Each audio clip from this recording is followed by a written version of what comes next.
It was former Kansas State quarterback Will Howard. Today, it is former Alabama offensive lineman Seth McLaughlin, who has committed to Ohio State, bolstering what is a fairly thin unit on the Ohio State team. This is a player who's you probably were thinking about less than a week ago during Alabama's Rose Bowl game against Michigan, and now he's a Buckeye.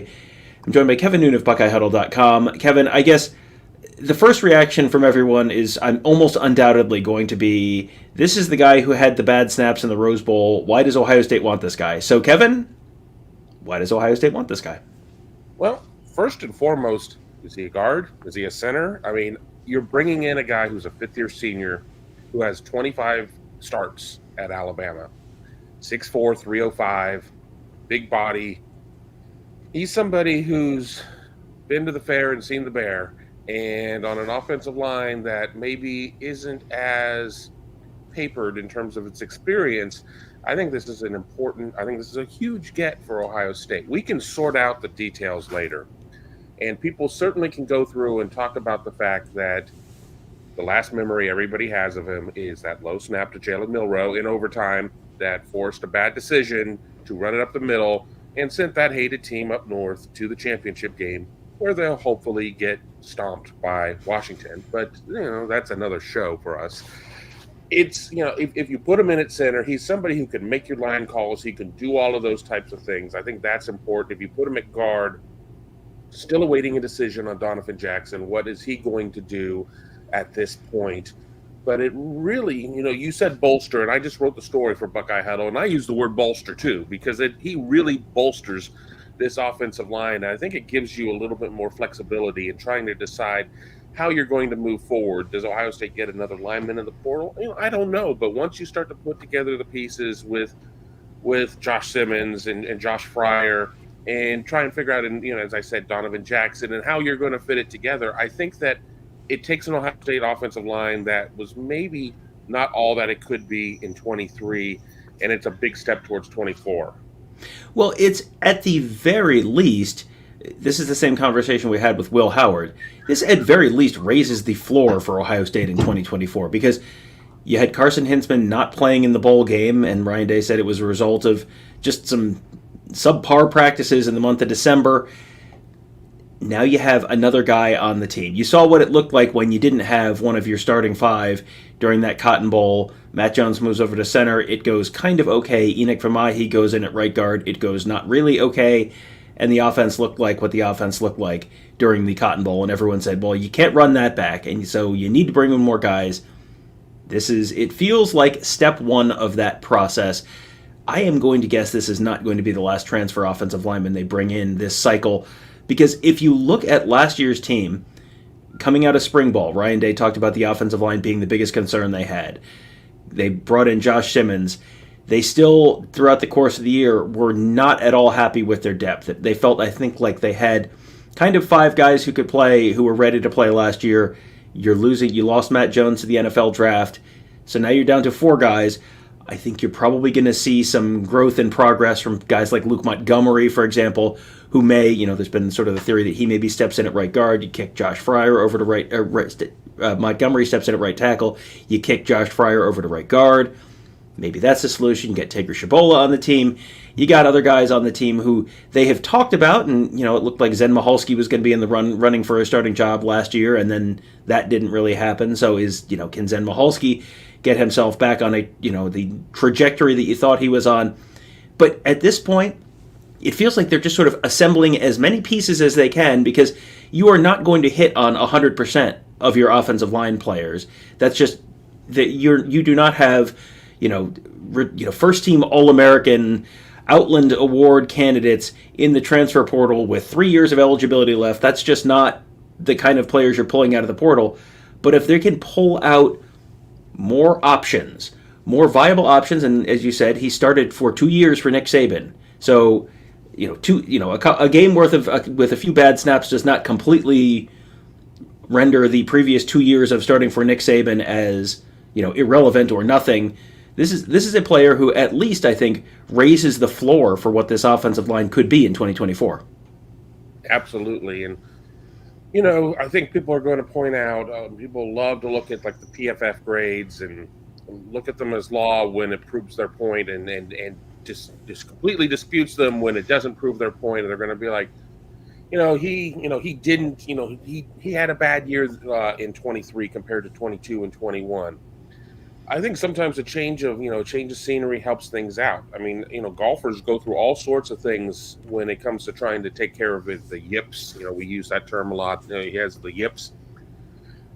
I think that change of scenery, if he does play center, certainly could help at that point. I think you're able to slow things down, think things through, and I think we know that bad things kind of build upon bad things, and if you have a bad game, then you go back and you overthink it, and then it just kind of continues, and so on and so forth. So bringing a guy who is accomplished in Seth McLaughlin is very big, and I think that when obviously part of being a center, one of the biggest parts is snapping the ball, but another big part is your pass protection and things there. He's given up 1 sack in his career. He's given up 1 sack. And I think that when you thrust Carson Hinman out there, and center was a new position for Carson Hinman. He did not come up the high school ranks as a center, and he had some problems with his pass pro.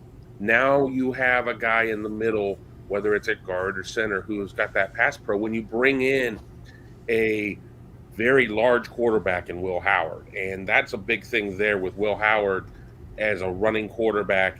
And when both were set to visit, they followed each other immediately on the socials, and all the internet sleuths were like, well, vis-a-vis, this means that this is going to happen. Well, score one for the internet sleuths, because it certainly seemed to happen at this point, because they're both in the class, and it has me wondering what else I need to go back and look at, because maybe we can find out what the rest of the portal is going to look like if there's any truth to that. Yeah, every once in a while the plane trackers are right. Every once in a while the social media trackers are right. This seems like score one for the social media trackers. Carson Hinman, the conversation around him is so interesting, because I think he, and probably a lot of folks around the program would tell you, kind of got thrown into this position, the starting position, a year earlier than expected. The decision by Luke Whippler to leave after last season at the time was pretty surprising, and it caught not just media folks but also the coaching staff off guard when Luke Whippler decided to leave after the 2022 season. That feels like a decision that had negative impacts, negative repercussions in just about every direction. Whippler really has not played this year with the Cleveland Browns, and it threw Carson Hinman into that starting center job a year earlier than he probably was truly ready for. He was just a little undersized, a little just hadn't had the full development curve that you typically have playing as a redshirt freshman as a starter in the middle of that offensive line, and did a solid, respectable job, I would say, for much of the season, especially given some of that context. What is he going to look like next year? I think, if you get through the practice issues he had in December, maybe he's perfectly fine, and then maybe that makes McLaughlin a guard. There was a question in the live chat: is he going to stay at center, or is he going to get moved to guard? And the answer is, we'll all find out together this spring and this summer, because there's a lot of moving pieces here. Is McLaughlin, are those snap issues going to be things that get sorted out? Is Hinman's issues, are those going to be stuff that gets sorted out? Both of them are, they're not huge guys. They're not super, they're not just the prototypical road grader guard model that you typically would think of. Some of this is going to depend also on Donovan Jackson. What does Donovan Jackson do? Because if Donovan Jackson leaves, then they have 2 open guard spots. If Donovan Jackson comes back, then they have 1, and maybe that opens, that is something where you do move Josh Fryer over to guard.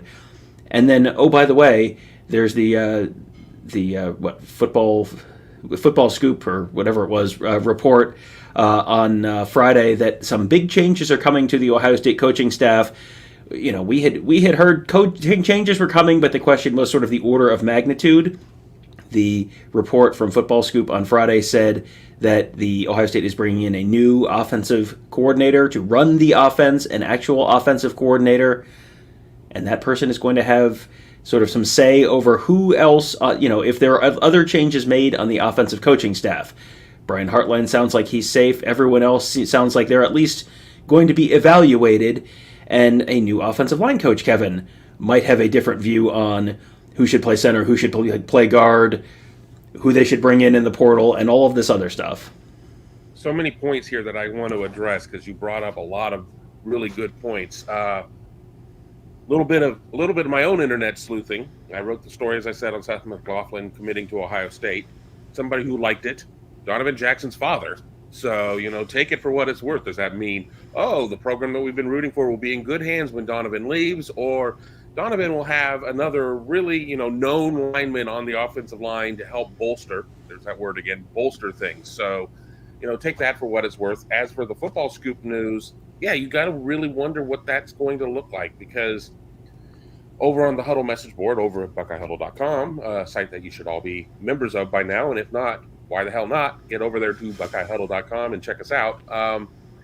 People were getting a little disheartened that heads weren't on the ground already, that the guillotine was not soaked in blood, and that there were not all of these coaching changes that had occurred yet. And, we're not going to see any of them. And then, lo and behold, the football scoop story comes out, corroborates, be patient, moves are coming, and maybe even takes it a little bit further to the point of saying that, it's going to be a significant change. And I brought something up internally in, I don't know, I have a lot of text message threads going on, but excuse me, sitting in Dallas, Eli Drinkowitz, Ryan Day, both sitting on the stage, and Eli Drinkowitz talks about that he had to kind of check his ego and give up play calling and everything else. And Ryan sitting 3 feet away from him. And there have been a lot of cries from Ohio State fans about the successful coaches are in more of a CEO role, that they can be focused on a lot of things and not completely focused on one thing like play calling, have a guy upstairs who can see the field and make these play calls. What's that all going to be like? Well, it seems that Ryan Day, whether it was by design or whether it was just as a result of the Cotton Bowl game, seems to be going down that path. And I think that's important. And if you do get this OC who can kind of be the head coach of the offense, as Jim Knowles is the head coach of the defense, and then Ryan Day can be your head coach, I think, I think that, nobody ever wants to go through that Cotton Bowl situation again. 3 points for the game, everything else. But if you can get some good out of a bad, and it sounds like some good can be happening in terms of the trajectory of where things are going. Yeah, it does. It does feel like it's definitely going to be a different Ohio State team next year, and it feels like the Day giving up play calling is something that I think it felt like a year ago he sort of recognized he probably needed to do, and then I don't know if he felt Brian Hartline was ready to be that play caller, and if you're bringing in someone from the outside, I think that's a pretty good indication that he does not feel that Brian Hartline was truly ready to be that play caller.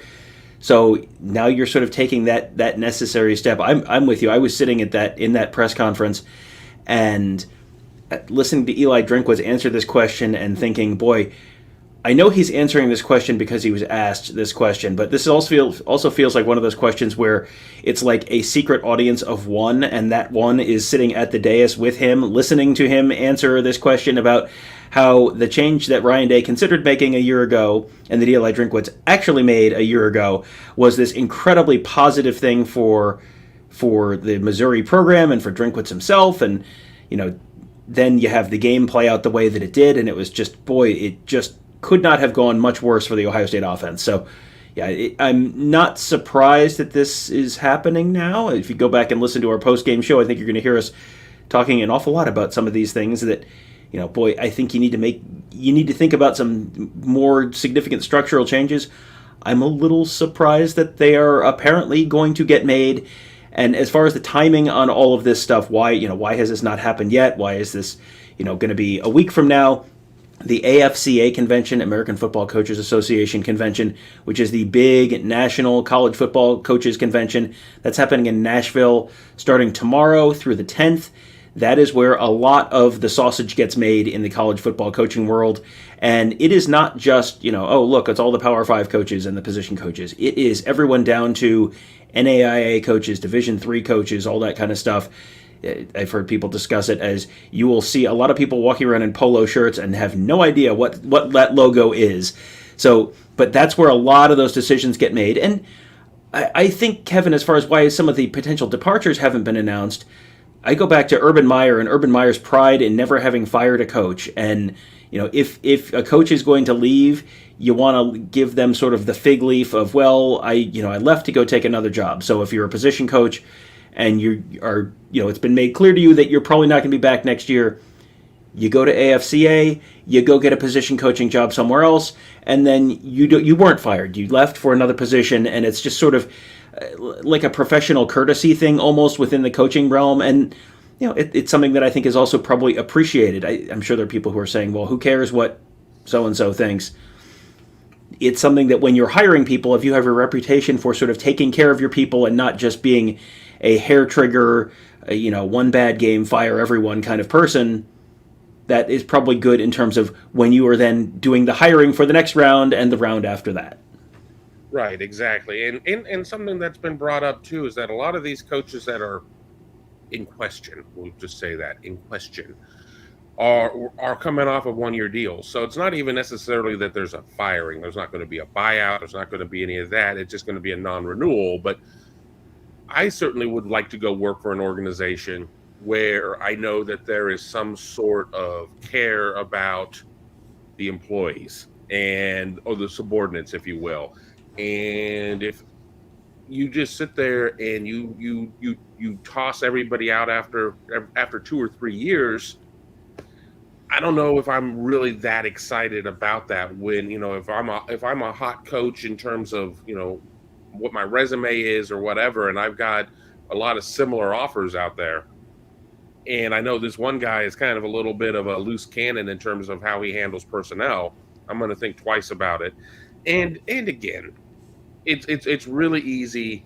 People look at the football players out there and assume that they're playing NC2A video games or whatever, and they're not people and they don't have lives. And I think the same thing holds true for coaches. I'm not here advocating for anybody to lose a source of income, and it's tough out there. It's tough out there. Yes, these guys are well compensated, but they work their butts off. I mean, it's a lot of hours, it's a lot of stress, it's a lot of time away from their family. There's a way to have the coaching changes you want without having Bloody Monday happening or anything like that.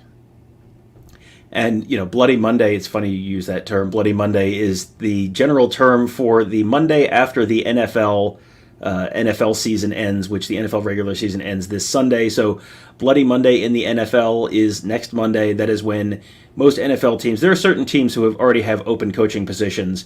Chargers, Raiders, I think, is open. Right. Yeah, a couple others maybe. I'm just trying to think of all the places Jim Harbaugh has been linked. I know Chargers and Raiders for sure. But yeah, there are. That is coming up on Monday, and then you're not hiring an NFL coach probably right now. You're going to hire them next week after the NFL regular season ends, or in some cases after their team's playoff run is over. So these decisions may kind of trickle out over the next few weeks. Generally, we get a pretty good sense if there is a head coach, if there's an NFL coach who is still stuck with his NFL team who is headed towards Ohio State. We generally have a sense for that is a move that is going to happen, that is going to be announced soon, whenever that happens. So again, you might want to hang out at BuckeyeHuddle.com. We'll have probably some decent information on that in the coming weeks. Wanted to hit a couple questions that we had in there. Dale says, only had 5 viable offensive linemen last year, need 10 in 2024. Good start, plug them in and figure out right tackle. That's very clearly, I think they very clearly are recognizing, based on the number of people that they've brought in, they've already brought in 2 guys for visits this week, potential transfer portal guys. I am expecting this to not be the only person they bring in. They've lost Matt Jones, Donovan Jackson to the NFL, which we knew. Donovan Jackson's NFL draft decision has not been announced yet. We'll see if he comes back, but if he does come back, that's another solid piece in the middle of that line for them. but you do have to build up that depth, and some of that is going to come from the younger guys. Rick S. says Tager Shabola should play. He's a road grader. I think Austin Searveld, who was a true freshman this year, will also be in the mix. The second year guys, Kevin, Shabola, he's going into his third year. That's when you typically sort of expect a guy to maybe take that next step to being ready to play, physically strong enough and just developed enough as an offensive lineman. Searveld as a second year player, maybe, but that was Carson Hinman as a second year player, and Luke Montgomery we've talked about as stepping in potentially at right tackle and moving Fryer inside. Luke Montgomery also a second year player. So there is a certain development path. You don't generally see a ton of second year offensive linemen stepping in and just being lights out that first year, their second year, their first year starting. Is that, do they need, is this sort of a way to get to getting those guys ready? You bring in some more veteran depth and just you have more options in case guys are not quite physically ready when the season starts? And let's throw Josh Padilla in the mix too in terms of those second-year guys as well. And I think it comes down to if a guy is going to be good enough to play in the second year, probably playing in the first year, because those are your unicorns. I think really it takes a couple of years in the system to be able to get there. But I think it really highlights some of the misses that Ohio State had under Greg Studrawa. And, there have just been some things along the way that have created issues. But I go back to the earlier point, too, about if Ohio State brings in a true offensive coordinator type, then it's on him to play more than 5 in terms of, you're not necessarily, the goal is to win the game. You got to win the game. But I think one of the deficiencies we've seen through the years is that Ohio State play under Ryan Day is Ohio State plays its starters until the end. And then when it does bring in the second team, it's student body left and student body right, and we're just trying to run out the clock and let's get to the locker room and have our Donatos and get on with our lives. I think at that point you sit there and you have a situation of where you are bringing in your twos in a little bit more of a higher leverage situation. They're having experience, and then when your ones graduate or declare to the NFL, you're not at the situation just looking at each other. It's like, how did this happen? How do we not have anybody with any experience? Well, that's on you. You've had the opportunity at the end of the Rutgers game or at the end of the Maryland game or at the end of the Akron game to sit there and make these changes. And of course, it's a little bit of a give and go on there of we got to sit there and get our ones this experience. We've got to get them cohesive. We've got to do all of this. And then on the flip side of we've got to get our twos experience as well, because we've seen this, and an offensive line is not the only position that this has been an issue. Quarterback among others, that you sit there, you put all your eggs in that one basket, and then that basket goes to the NFL, and then you're like, well, damn, what now what do we do? Jermaine Mims says, as a Bama fan, hate to see Seth leave after a bad season at center. He's a really good blocker. I don't know why the snaps went haywire after playing well the last 2 seasons, but wish him the best of luck. Some of that is just, I think some of that is if you're in a hurry to get up and block the guy in front of you, sometimes the mechanics get a little off, and then sometimes it can get a little bit mental. That we've talked to centers in the past where if you're worried about the guy across the line from you, you don't necessarily finish the snap, you don't have your perfect mechanics because you're trying to get up and ready to block the guy in front of you. That can be a factor in that, and that can be a fixable thing. This is not. There was someone in the chat who said, Dayon Ford says he had one bad year. Y'all act like people can't be coached up. I'm happy he's here. It's an upgrade, really. He's a physical blocker, run and pass. This is, we said this is, I think, certainly at the very, very least, a depth move and a increase of, raising the floor for what the 2024 offensive line could be, because this is someone who has at least played. And, this is not, no disrespect to Vic Cutler, but this is not someone who has been a multi-year starter at Louisiana Monroe. This is a guy who's been a multi-year starter at Alabama. And you're just trying to raise your floor. You're trying to bring in more talent because, as you said, there have been some recruiting misses there. And now this is a way to sort of raise the overall level of talent in that room, raise, whether that's the top 5, the top 8, whatever it is. And this is not the only person they're not the only person they're trying to do that with. He says, can we just get the left tackle out of Troy and coach him up? Derek Graham, come on. Then that's the other guy who Ohio State had in for a visit this week. This, to me, he had several other visits coming up. I know he was visiting, I think, Pitt, Texas A&M, and maybe somewhere else over the next few days. So that was not a decision that was expected immediately. But again, this is not a sure thing, multiple-time Outland winner or anything like that. But, Derek Graham seems like he's sort of in that Josh Simmons mold where he came in this year, was a solid player, was maybe the best offensive lineman they had on the team by the end of the year, and comes in with multiple years. So he's going to be back again in 24. So it's not just a, 1-year patch. It's a long, multiple-year improvement for the line. Graham, if he does come to Ohio State, could be the same, fill in that same kind of role. Yeah, exactly. I mean, you sit there and it's important to be able to get these guys that have this type of experience. I mean, and it's not apples to apples. I mean, obviously, Josh Simmons showed that, started at San Diego State, started off at Ohio State, struggled. He had his struggles. And by the end of the year, would you say that in terms of just taking care of his own business, I mean, was one of the better linemen on the Ohio State roster? So you sit there and you look at Derek Graham. I don't, people are going to, of course, say, well, what are Ohio State's chances landing there? Well, I would have liked it a lot more if Ohio State would have prevented him from taking the other visits. But, does Derek Graham notice that Ohio State brings in this Seth McLaughlin? It's like, all right, they're really making a move. A lot of times these kids leave smaller programs because they want to have a big season. And if you're lining up next to, let's say you put Seth McLaughlin at guard, and he's lining up next to him, it's going to make him look better. He's going to have better film for the NFL. He's going to have better results. It's going to probably raise his game too, because the line is very different. You're not playing as so much as an individual as you're playing as a unit. You're playing as one massive sea of humanity out there. So I think it's all going to be very good. I think Ohio State certainly has a chance of bringing in Derek Graham.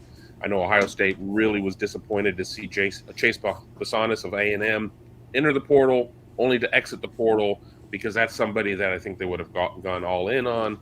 But, with Ohio State, having this big 48 hours, getting Will Howard from Kansas State, now getting Seth McLaughlin from and I keep wanting to call him Seth MacFarlane, but that's Family Guy. Seth McLaughlin from Alabama. I think all of that is showing that, I think Ohio State is kind of pushing the chips all in on 24. And it's like, all right, we're getting a lot of our guys back. A lot of our guys are making the decision to run it back for another year. I mean, you'll see that come in over the next 8 days, 9 days, whatever the NFL deadline is. I don't remember if it's the 14th or the 15th. It's one or the other. You're going to see a veteran-laden team, and I think Ohio State, via the portal and via, certainly the collectives, the NIL collectives, is going to make a major push to get there. And I think because this is a pivotal year. I mean, this is really a pivotal year when Gene Smith retires at the end of the academic year. Ted Carter takes over as university president. Ryan Day is not going to be Ted Carter's guy in terms of that he came in under his watch. Ryan Day is not going to be the head coach that came in under the watch of whoever the AD may be, he or she may be for Ohio State. So this is an important year. So if there's a year to go all in, this is it. Yeah, and just to sort of spell that out a little more, new university president is going to be hiring a new athletic director this year. A lot of times you want to have your guy in there, and if the guy who is the guy before your guy is still winning and is hitting all of his goals, well, then it's a real easy decision to keep him around. It gets a little more dicey if you have a new athletic director, which Ohio State's going to have in June, has a new university president kind of making those decisions.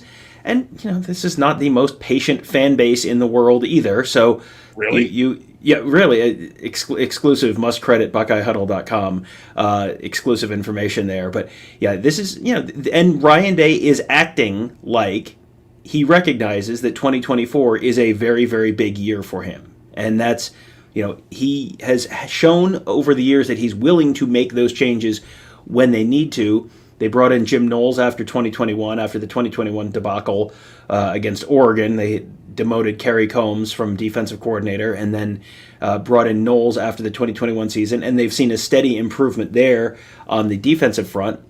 Now you're trying to, between the bringing in Will Howard and, the report, again, the Football Scoop report, that there are significant changes coming to the Ohio State coaching staff for 24. Yeah, this very much feels like Ryan Day sort of looking at 2024 and recognizing the reality of, yes, this is a very important year.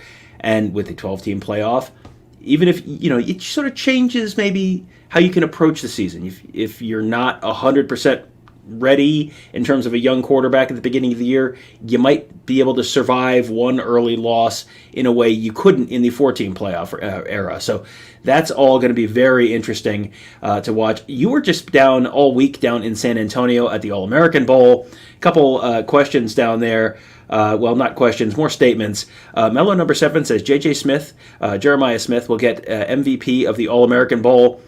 Boy, everything I've read, everything I've seen, everything I've watched, Jeremiah Smith just keeps looking like Jeremiah Smith, even though he's gone from playing good competition, very good competition in South Florida high schools, to some of the best competition in the nation in his age group. And it still just kind of looks like Jeremiah Smith doing Jeremiah Smith things no matter what.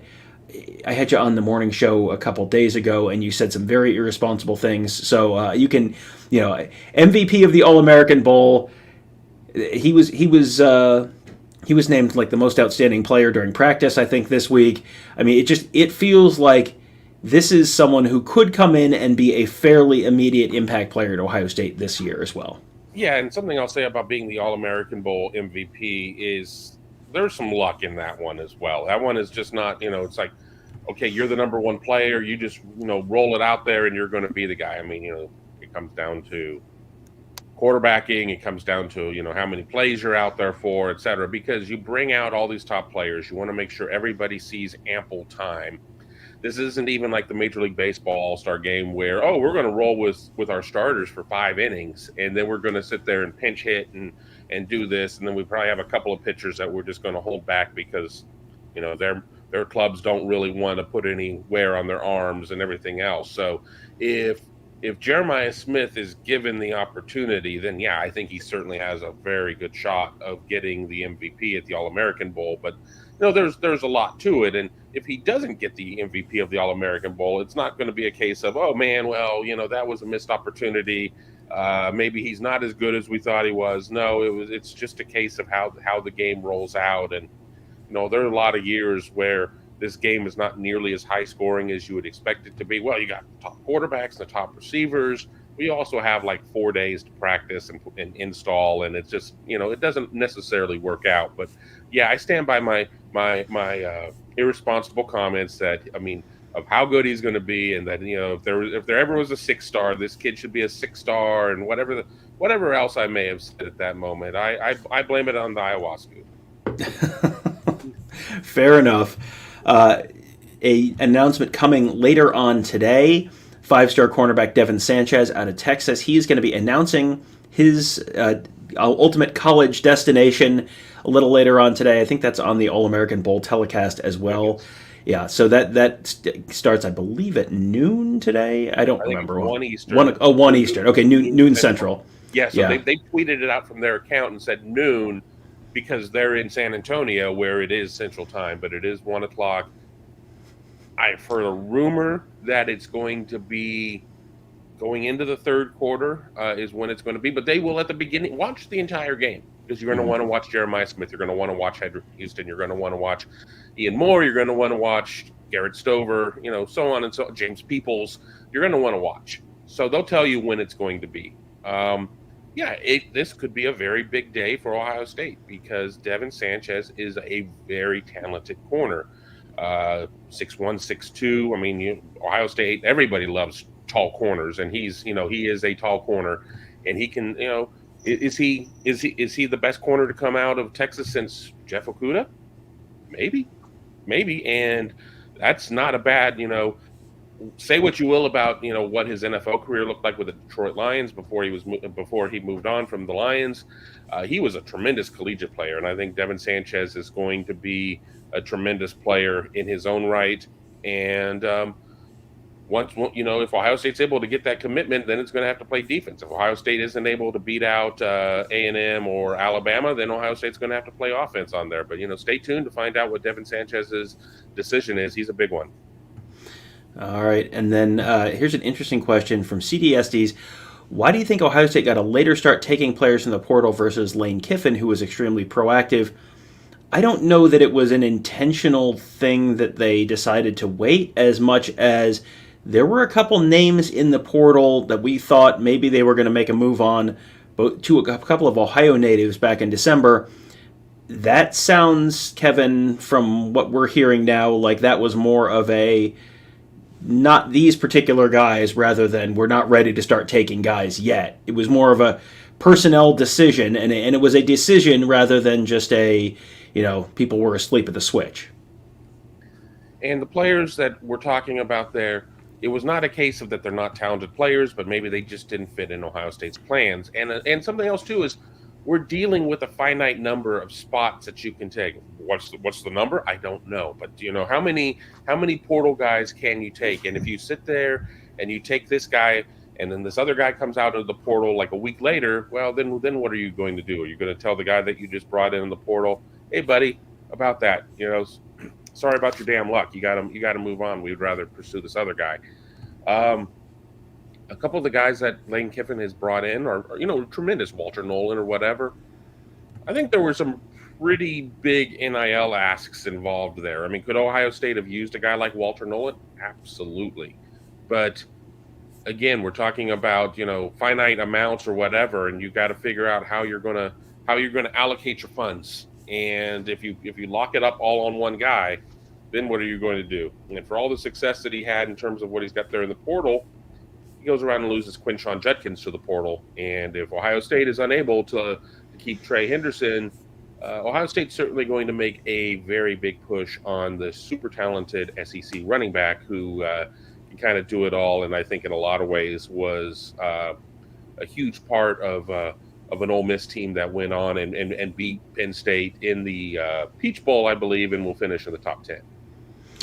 And, the decision on Judkins will hinge, as you said, on the decision by Travion Henderson. And there are still a bunch of guys Ohio State's waiting to hear an official decision back from. We talked about Donovan Jackson on the offensive line earlier. We talked about Travion Henderson as a running back. We've talked about Emeka Ibuka as a wide receiver. They just got positive news back on Friday from Lathan Ransom and Jack Sawyer. They're still waiting, and they're still waiting to hear from JT Tuimoloau. They've not officially heard from Denzel Burke. He's announcing on the 10th, I think he said. Jordan Hancock has not officially announced whether he's coming back. But it does feel like overall the trend is towards most of these guys coming back. They lost Mike Hall to the NFL, which we had sort of heard back in December was where that was likely trending, defensive tackle. Obviously, Marvin Harrison, that was not going to be one that you needed to spend a lot of time figuring out, is he going to go or not? He has not officially announced. He didn't play in the bowl game. I can read the tea leaves for you if you'd like. He's going to be a top 5 NFL draft pick. I can read those tea leaves for you if you'd like, but I think it's probably safe to say Marvin Harrison likely going to go. If they can somehow keep the rest of that team, that's one of the things that pushed Michigan from the solid but not winning playoff games team to the team that's now playing for national championship was they brought a lot of those guys back. Blake Corum could have left for the NFL last year. He hung around and played another year. They brought a bunch of those guys back this season, and they had like a very concerted NIL push a year ago to bring those guys back and sort of run it back for one more year, and you've sort of seen that. It feels like this year's Ohio State team, there's sort of that same unfinished business kind of vibe around a lot of those guys. Jack Sawyer talked about that. Denzel Burke talked about that before the Cotton Bowl. It just feels like you're sort of getting that same vibe that they're likely going to be bringing back a lot of these guys whose status is still kind of up in the air right now. Yeah, let's not forget Michigan has something like 44 senior plus type of eligibility guys, and that's where it really happened. The COVID year and everything else, all kind of got put a it's like when you have a hose and you bend the hose and you get that big pressure of water and you undo it and it just goes nuts. That's what Michigan has had this year in terms of what its roster is. I think for Ohio State, it is going to get the vast majority of its guys back. I mean, there are a couple guys that we're hearing that are kind of having that 11th hour indecision. They're going to come back. Not so sure at this point. Travion Henderson being one of them. I think JT Tuimoloau may be one of the other ones. So, we'll see. I'm big for allowing these guys to have their moment and not necessarily get out ahead of their decisions. I mean, so we'll all find out over the next week plus as to what their decisions are going to be. But I think for Ohio State needs to know what's going on like right now, because to the earlier question about it feels like Ohio State got a little bit of a delayed start on its portal moves or whatever. Again, if you have 14 guys, I'm just bringing up a random number. If you have 14 guys who are making NFL decisions, and you have to know kind of what they're doing, because if like 9 of them leave, well, that's 9 spots you need to fill out. If you only lose Marvin and Mike Hall and Matt Jones and 1 or 2 others, then you probably have a lot fewer spots. And the truth of the matter is while you don't necessarily have to technically be at 85 at this moment based on summer enrollees, you have to be at 85 at all times in terms of who's on. But you can on paper be above it. I mean, for every guy you bring in and you're at your cap, that's the guy that's got to leave. And once again, it's really easy in roster management on NC2A 2007 to cut a player, but you're cutting somebody's son and everything else, and that that's not something that necessarily should be taken lightly or with gross indifference. Well, not only are you cutting someone's son, you're cutting someone who played for a high school program. And if word gets back to that high school program that, hey, they really didn't treat so-and-so well, that's going to impact your future ability to recruit at some of those programs. So that's a factor in those decisions as well. Yeah, someone commented that Matt Jones declared for the NFL. Yeah, we're not talking about the guys who ran out their eligibility. Matt Jones, Josh Proctor, Cade Stover, Tommy Eichenberg, like those guys, I don't know that. Well, Cade Stover openly talked about the fact that was going to be his last game. Tommy Eichenberg has already signed up for the Senior Bowl. So this was. Steel Chambers talked after the game about the fact that was going to be his last game. So he also had declared. But those were, we're talking about the guys who were more, have another year of eligibility that they could come back and use. So that's the Talia Tungavaloa from trying to come back, and he doesn't even have another year. But I mean, he's petitioning. Yeah, that was wild, because I saw that yesterday and I thought, didn't that happen a week ago? Like that was out like a week ago that he was going to be entering the transfer portal, and then I guess it officially happened yesterday. A couple others that we wanted to get to. Julius says Julian Fleming to Penn State ? And Julian Fleming to Penn State was when Julian Fleming went in the transfer portal. The immediate instant reaction show. My first reaction was going to Penn State, because he's from Central Pennsylvania. He is someone who had been linked closely to Penn State. There was constant rumors he was going to flip to Penn State coming out of high school. That obviously did not happen. He had some personal relationships with folks who were at Penn State at that time. And Penn State is in a spot where they need wide receivers. And Julian Fleming was never wide receiver 1 at Ohio State. He was kind of wide receiver 3 for them this year and last year. It is hard to be ahead of Marvin Harrison and Emeka Ibuka on the depth chart. That is just the reality of the situation. He has been a very solid player for Ohio State for multiple years. He might be able to be wide receiver 1 for Penn State next year. Penn State has just not had quite the wide receiver talent that they thought they were going to over the last few years. They brought in Dante Cephas from Kent State last year. I thought for all the world Dante Cephas was going to have a great year for Penn State. And then I think he finished with 16 catches for 170 yards or something like that this year. That didn't work, and then he's back in the portal. So there's an immediate opportunity for Julian Fleming there. I think he's probably going to have a pretty solid year for Penn State, but yeah, that was not to me a real big surprise. And And Rick wants to know, any thought about where Hinzman stands in the program right now after that podcast? To me, Kevin, I think the podcast thing and the controversy around that might be getting a little overplayed in terms of why Carson Hinzman didn't play in the Cotton Bowl. I'm probably one of the last people in quote-unquote Buckeye Nation who's not listened to the podcast. I know that it's been archived somewhere, got taken down, but it's been archived somewhere. It's we all spend our entire lives looking for answers, looking for meaning, if you will, not to get philosophical. I think we're all looking for answers and meaning as to why Carson Hinzman was not out there in the Cotton Bowl, why Matt Jones moved to center, and why Enoch Bamahi was out there. And I think people are also going to do the math of, well, they brought in another center. And I know a lot of people are like, well, I hope he plays guard because I saw the Rose Bowl. I think Carson Hinzman is just fine, but we'll see. We'll see what happens at that point. I mean, people have to make their decisions for a multitude of reasons. Ohio State's not in a position of where it needs to be shedding depth of guys who have actually played NC2A football, and I'm talking the real variety and not the video game, since I seem to have that on my mind. And we'll get some news on that video game coming up here on Monday, it sounds like.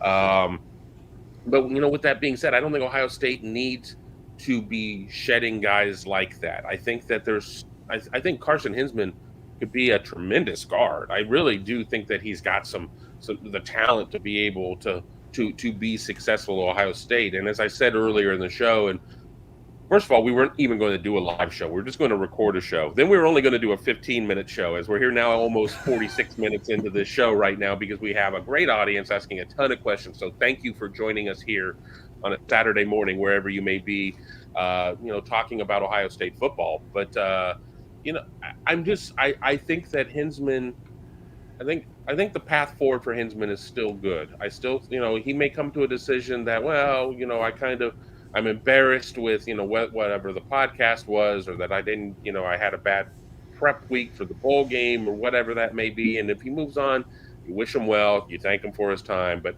I don't think that's going to be the case. Yeah, that's probably not going to be the case. Mark Fetters wants to know the chances that McLaughlin will play guard, and we talked about this earlier. That is a TBD, I think. We'll see whether, Hinzman is the center. We'll see whether McLaughlin's the center.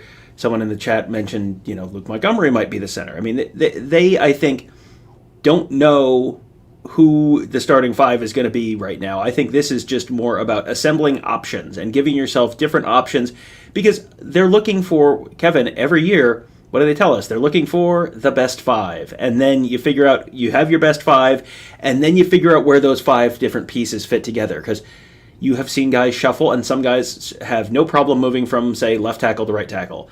And some guys can't do it. It's just very difficult. Jeff Schwartz, the former Oregon offensive lineman who is very popular on Twitter, has compared it to wiping with the other hand, switching sides of the line, which is a very colorful analogy, which is probably also a little bit, a little bit illustrative of some of the challenges where you just have to do everything backwards. So some guys can do it, some guys can't. But they're just trying to get as many options in the building, as many options in the program, and then you spend spring practice figuring it out. You spend summer practice figuring it out, and sometimes it drags into fall camp, but then you figure it out. Jordan Kapler, Super Chat, a surprise show with the greatest man ever to exist. And Tom Jordan, of course, famously... 2024, baby. 2024, the year when Jordan judges everything based on pickle consumption. That is his measure of the greatness of a man. No, I got it for you. 2024... to hell with Orr. That's because it's your turn. It's your turn. It is my turn. I can't wait for 2025. I don't know what rhymes with five that rhymes. We'll see. That's Tony. 2025 is Tony's year, but now I have another 359 days or so to go. We'll see. Let's pop up Mark. Mark wants to know a running back from the portal. Are they looking at a running back in the portal? And I think the question on the running back is what happens with Travion Henderson. We talked about Quinshon Judkins, the Ole Miss running back who's in the portal. If Travion Henderson ends up leaving, then you only have one returning scholarship running back. That would be Dallin Hayden. And you really would almost have to bring in someone from the portal. If not, they may roll with Travion Henderson and Dallin Hayden and the three freshmen. You got to see James Peoples down there in Texas this week at the All-American Bowl in San Antonio at the practices. That is a position where you have seen true freshmen step onto campus and be ready to start day one. They don't really need him to do that this year, but just physically looking at him during practice, he looks like someone who might be ready to play some kind of a role this fall for Ohio State, maybe being the spare in the pair and a spare for the running back room. And let's not forget, they're not bringing in three, they're bringing in two because Jordan Lyle flipped to That's Miami, right. as South Florida running backs seem to do in terms of recruiting-wise. So it's just a two with James Peoples and Sam Williams-Dixon. I think James Peoples a little further developed, especially because Sam Williams-Dixon, let's not forget, 2 years ago, he was playing against Amish kids at West Holmes, and he only got to play half a season at Pick North because of transfer rules and things of that nature. Very impressed with what I saw there. I still think he probably needs a little time with strength and conditioning. James Peoples certainly has the ability, I think, to be able to come in if he can pick up some of the pass pro and things of that nature. But I'm really excited. I need to make sure that I record the game, the All-American game, at 1 o'clock on NBC and Peacock. I'm sure they appreciate the plug there. So I can go back and watch it with a critical eye after just watching it with more of a casual eye the first time around. But I think that Quinshon Judkins would be the answer if they lose Travion Henderson. If Henderson comes back, are you going to find a back? You're going to find a back that's going to come in and be willing to be kind of third chair, unless Dallin Hayden somehow is still on the do not play list, akin to the do not fly list. I don't know. I've never been able to figure that one out, but I think that's who Mark Arsheri was kind of referring to. I think Judkins is the name to watch as we wait to see what happens with Travion Henderson. Again, as I said earlier, I know people are coming in and coming out of the show.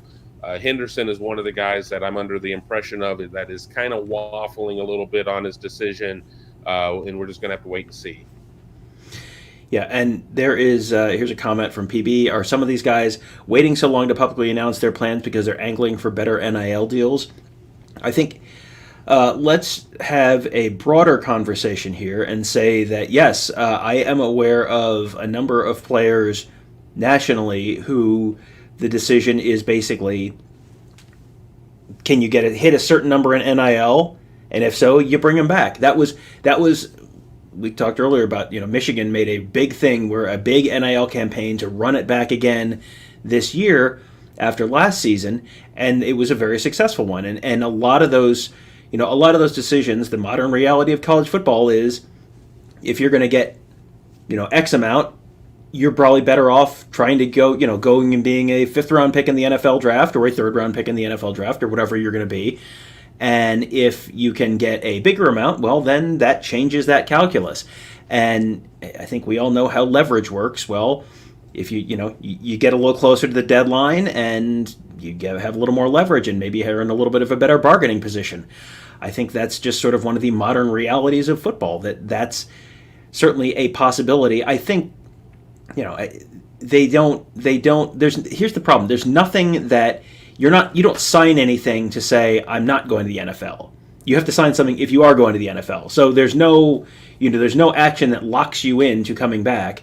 If you come out and announce that you're coming back, you're coming back. But yeah, I think that's a factor for a lot of guys. I think that's a factor for a lot of guys on pretty much every team in America, or at least every significant team in America. That's part of that is part of playing the game right now. We need to talk a little bit about the video game. Aaron Taylor says, oh geez, what if they're waiting to announce the video game until after the championship and the MVP of that game will be on the cover? It's possible, but generally the way they did it, Kevin, was that they brought, it was like last year's Heisman winner basically was the guy. So is that going to be Jaden Daniels on the cover of the game next year? I think with the way it works now, you could do regional covers like Phil Steele does, where you can have the Jaden Daniels cover, or you can have the Michael Penix cover, or you can have the J.J. McCarthy cover, or you can have the whoever, fill in your spot. They might not just have one cover athlete this year, because if the person on the cover moves the needle sales wise, and it feels like that would be something that they have a history of figuring out because they're paying for it. They've been paying for it as long as they've been doing the game, basically. I think you probably do there doesn't need to be one guy on the cover. There can be a whole lot of people. Tom Orr hates college football. Here's why. We know that it's like the SI cover jinx if you're on the cover of a video game. So why would you want to sit there and doom 6 or 7 teams with regional cover? No, I mean, money. You want to sit there and chase that dollar, and that's certainly a great way to do it.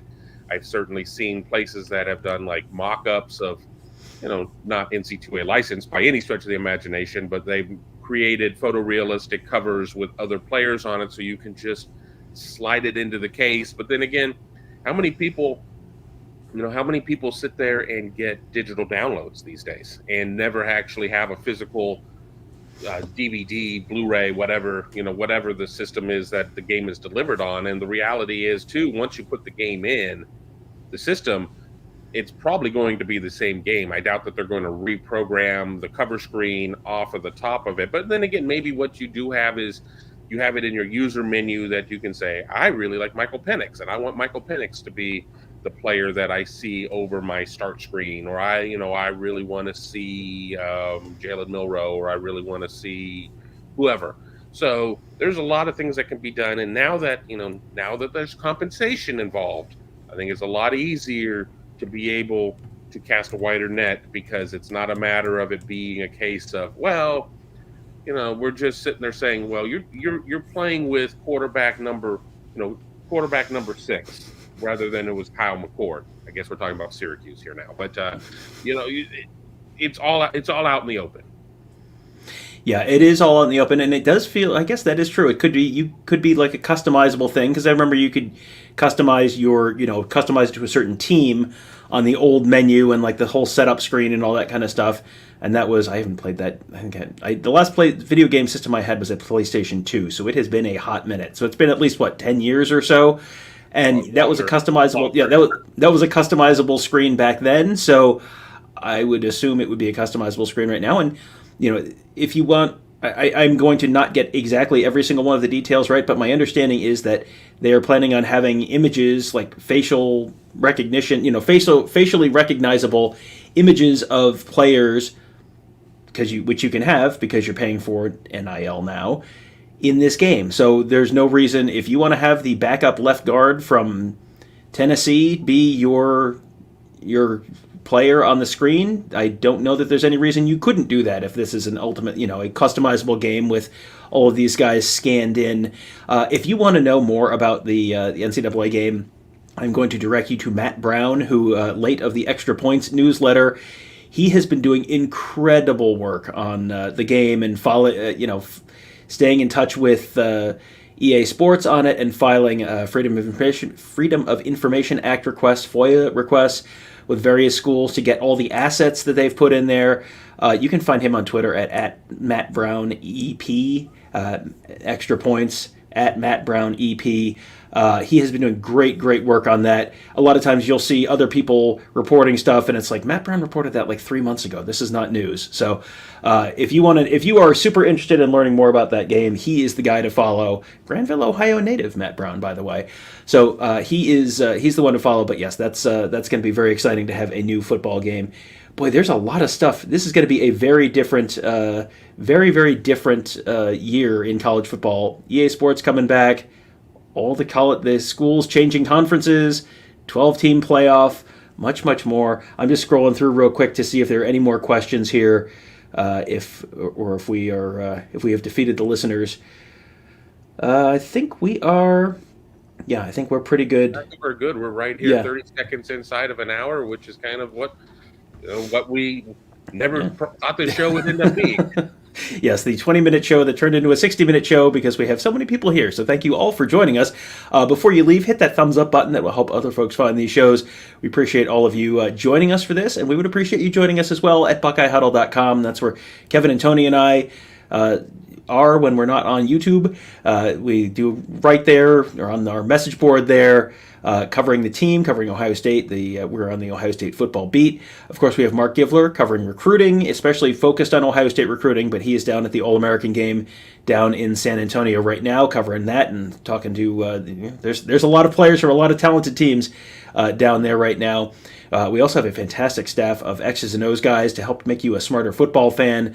That is, you'll see Ross Fulton on the morning show from time to time. Planning to have Ross on the morning show again in the coming days to talk a little bit about the Cotton Bowl. We promise we'll try not to make it too painful, but also maybe look a little bit more of a forward-looking show at how some of these changes could impact the 2024 Ohio State team. And then, of course, a very, very active community there, very active message board there. The Huddle Board presented by Jeff Ruby Steakhouse. That is all at BuckeyeHuddle.com. So if you guys are still watching, make sure, again, you hit that thumbs up. Make sure you are subscribed to our YouTube channel. This will probably not be the last time we do a live show, and the more of you there are, the longer we tend to go on these. So make sure you hit or subscribe to our YouTube channel at youtube.com/BuckeyeHuddle. Also hit that bell, because sometimes we do these live shows on very short notice, so that way you get a pop-up notification. We don't necessarily always, in these days of breaking news, don't always have all the information to be able to say, oh yeah, we're going to do a show next Tuesday at 7:30 p.m. Sometimes stuff just happens, and then we pop on there. So hit that bell. That way you get notified when we do these, and you can be part of those shows as well. So that will do it. Thank you guys all for joining us. We'll talk to you tomorrow.